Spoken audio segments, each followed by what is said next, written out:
Last Sunday, DMK chief M.K. Stalin dropped a bomb by declaring that Rahul Gandhi should be declared the prime ministerial candidate for a united opposition ahead of 2019 elections.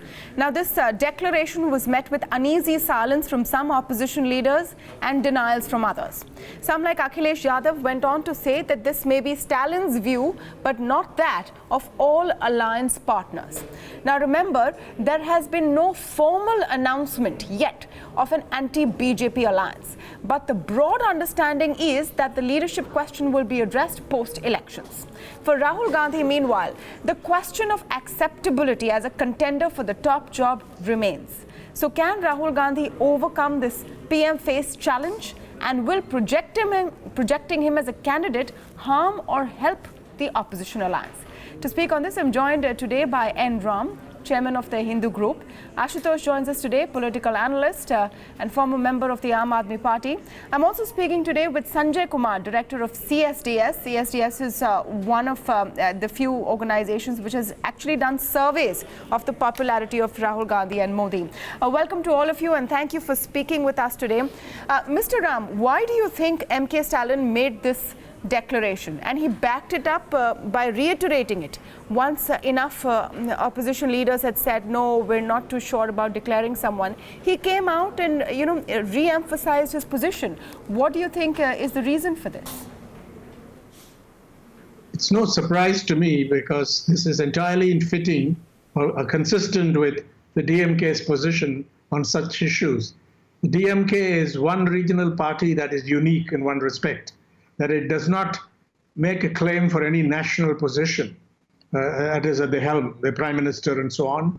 And Kalaignar Karunanidhi, former, towering political figure and former chief minister of Tamil Nadu, many times over, made it clear, even in 2004, when he said that Sonia Gandhi should be the face of the UPA and presumably the prime minister candidate. So there's nothing surprising or objectionable about the DMK doing this. It's entirely consistent. It's their view.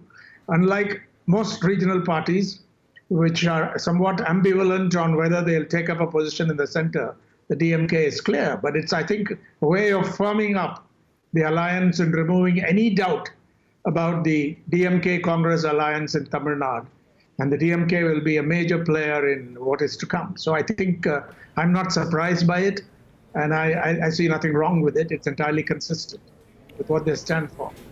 Ashutosh, you have written recently in response to all of these comments that came from Stalin and other opposition leaders, arguing why opposition leaders would not want to accept Rahul Gandhi as a PM candidate. My question to you is, would it harm or help their cause if there was a prime ministerial candidate? Because all said and done, this is becoming a presidential sort of race, and people are asking, if not Modi, then who?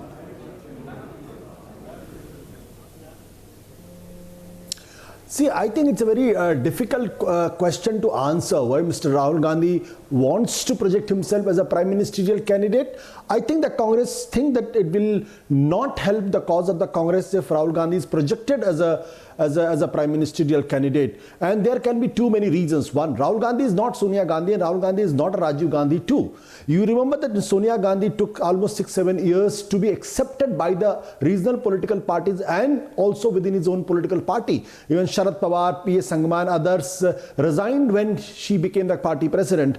Rahul Gandhi has just assumed the party presidentship. It's just a year long.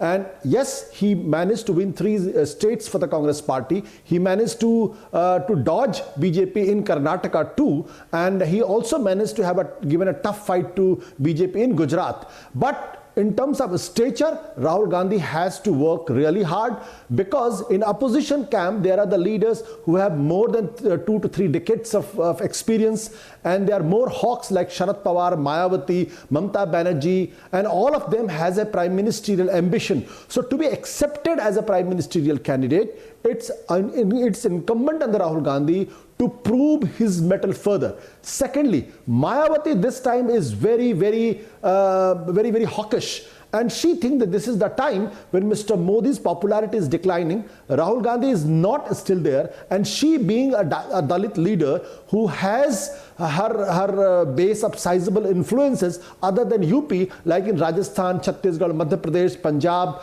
and Karnataka and Maharashtra. So she can emerge as a dark horse. So that is why there is a resistance on behalf of the Mayawati and Akhilesh Sharma of Modi, of Rahul Gandhi being projected as a prime ministerial candidate. You talked about likability of both, and here is where Sanjay Kumar also comes in. CSDS, of course, has been doing these Mood of the Nation surveys, and there are interesting, outcomes of these. I've picked two parameters of what you've looked at. One is, of course, a preference for Prime Minister, and then likability. In preference of Prime Minister, the gap between Modi and Rahul is high in 2014. It's at its highest. That means Rahul Gandhi is least liked in 2017, and then the gap has narrowed as of 2018. Tell us more about your findings and what they really say in terms of acceptability of Rahul Gandhi and how far he may be from that mark of being a PM candidate.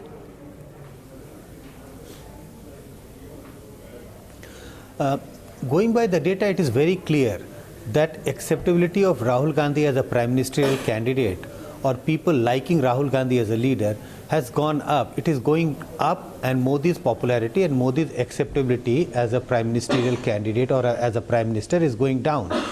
But it is not going down in a very rapid manner, and Rahul Gandhi's upward swing is also not in a very rapid manner.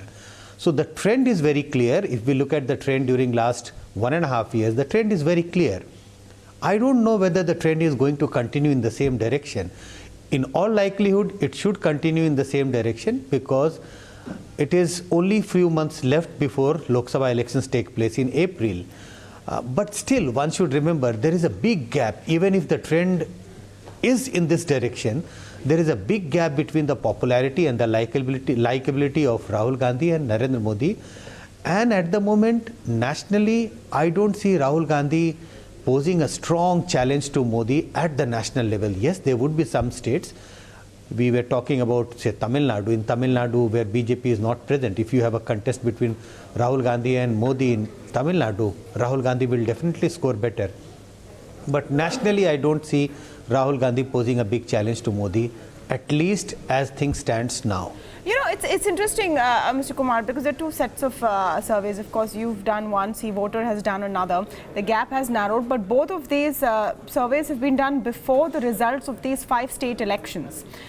Do you think that this could have changed people's perception? Yes. Because once there is a win, people look at it as a sign of greater success perhaps to come. No, I don't doubt that the perception would have changed to a great extent, and as I said earlier also, the trend which began in January 2018, a trend of declining popularity of Modi and increasing popularity of Rahul Gandhi, is unlikely to reverse. This is going to continue, and with this kind of result, when Congress has managed to form government in 3 states, this popularity of Rahul Gandhi will increase at a much rapid pace, but not to the extent that by 2000 April, if things goes like the way it is happening at the moment, I don't see the possibility of Rahul Gandhi taking over Narendra Modi in terms of popularity at the national level. Okay, Mr. Ram, would you like to comment on that aspect? Does it harm or hurt the Congress and other opposition parties to project a face? Once it's a Modi versus Rahul contest, the general perception is that it goes in the favor of Modi because he's seen as a stronger leader. Yeah, I'd like to make 2 points. One is, I don't buy the proposition that this is like a presidential context. I think so. It's so complex that this is only one factor, the leadership factor. But having said that, I agree with the implication of what Ashutosh said, that this is not the time to project, and I do not think the Congress should project Rahul Gandhi as the prime ministerial face. We know that in 2004, nobody was projected, even in a situation where all Congress people expected Sonia Gandhi to become prime minister should the alliance win. But without any projection, without any prime ministerial face, they did exceedingly well. So it's even more applicable today because it will divide. So I had a list of people who probably, will figure in some discussion when you're looking for a prime ministerial nominee or candidate, should the numbers come right for the Congress alliance, the Congress, etc. alliance. One would be Sharad Pawar. You could think of Deve Gowda. You could think of Mayawati, would certainly have a fairly strong claim. And you can think of others as well. People like Chandrababu Naidu and so on. They're all in the picture. But Sharad Pawar and Deve Gowda, being seniors, would definitely be talked about, at least in this. And it is crucial, I think, for the Congress not to demand anything. I think it's pretty certain, going by trends, that the BJP will emerge as the single largest party. I don't think that's going to change, but it may be well short. And the Congress is almost certainly will be the single largest party in the non-BJP camp if there's going to be some kind of loose coalition or coalitions. So all that will work itself out, but it's crucial now for Congress not to appear arrogant, not to appear too demanding, or somebody who's trying to impose their agenda and their leader. And I again emphasize, I don't think it'll be a presidential contest. The narrowing of the gap for Mr. Modi's lead over Rahul Gandhi will only matter so much in a campaign. This is a much more complex game. It will not be a presidential election. Okay. That's my point of view. Yeah, no, interesting point that, of course, you spoke about 2004, but that was in the pre-Modi era. And, Ashutosh, you wanted to come in. And I just want to add to this what we've seen from Rahul Gandhi in the last few days post the wins in the 3 states. There has been a daily challenge to Prime Minister Modi from Rahul Gandhi himself. So he's pitting himself one-on-one, in a sense, saying things like, I won't let him sleep till farm loan waivers are done, etc. There is a new aggression/confidence. So is the Congress also trying to build up to that position? Tamanna, my opinion about Rahul Gandhi is slightly unorthodox, and probably people will not might say something else. I think that Rahul Gandhi is the most underestimated politician in this country, and Mr. Modi is the more overestimated politician ever. Mr. Modi has been projected so much that before 2014 and after 2014 that he's almost invincible. He has got the mythical powers and nobody can defeat him. But if you compare Rahul Gandhi and the Modi from last year onwards, that is since Gujarat elections till now, after Rahul Gandhi became the president of the party, the 5 elections has happened, and out of the 5 elections, in 4 elections in a straight way, he has defeated, I managed to defeat BJP and the Modi both. In Karnataka, Congress stopped BJP forming the government. In Gujarat, they almost succeeded but failed at the last minute.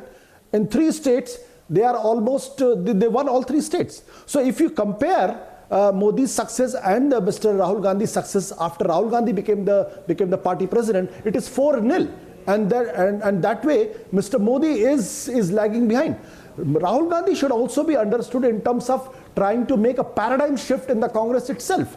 The changing perception about the Congress as a Muslim party to a Hindu party and being projected, it's a great risk. He took a great risk, and he had also shown a very uncanny ability in the Gandhi-Nehru family to look democratic in terms of choices of chief ministers in Chhattisgarh, in terms of choices of chief minister in Rajasthan. In Rajasthan, it was Sachin Pilot was his choice. In Chhattisgarh, the Tamarabhaj Sahu was the choice. But he did not let himself prevail upon others or force himself upon others. I think this is the new thing which is coming into the Congress party. Hope that Rahul Gandhi remains as democratic as he is, because he is still not the undisputed leader within the Congress and outside too. But I still maintain that Rahul Gandhi is the most underestimated leader and Mr. Modi is the most overestimated leader this country had ever seen. You know, Ashutosh, you talked about the democratic process and Rahul Gandhi not imposing his will. There is a fine line there about what is seen as democratic and what is seen as weak. There are videos doing the rounds today, and Smriti Irani is one of the people who's tweeted out a video which shows Rahul Gandhi seeming to consult people, including Jyotiraditya Scindia, before making a comment on the Prime Minister, saying that, does he need tuitions to say things? And these perception battles, how tough are they going to be? Let me come to Sanjay Kumar first with a response to that. How much does perception matter? And what do you glean, through surveys and your other conversations with your people, Mr. Sanjay Kumar? Because the strong leader versus the weak leader, or the dictatorial leader versus the democratic leader, how is this going to play out? No, at the moment, we are at a stage where there is a likeness among the common Indians for a strong leader. But the instance which you mentioned, Rahul Gandhi trying to consult other leaders, including Jyotiraditya Scindia, I don't think this consultation is seen as a sign of a weak leadership. This is not sign of a weak leadership. This is truly sign of a consultation, mode of consultation.